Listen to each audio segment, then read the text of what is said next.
Alguns grups municipals han pactat amb l'alcalde Trias un increment de 20 milions d'euros de despesa social en el pressupost.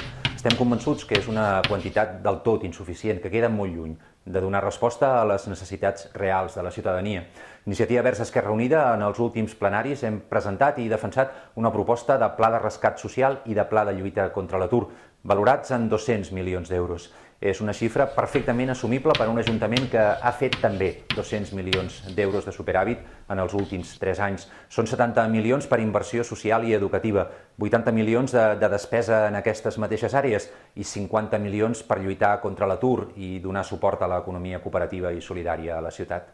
En el pacte hi ha també una rebaixa de la T10 de 10,30 a 9,95.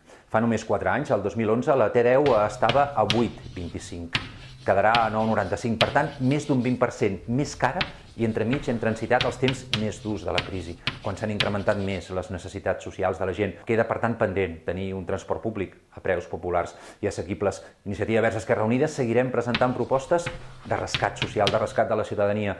El que no farem mai serà rescatar l'alcalde fent-li de crossa per aprovar el seu pressupost.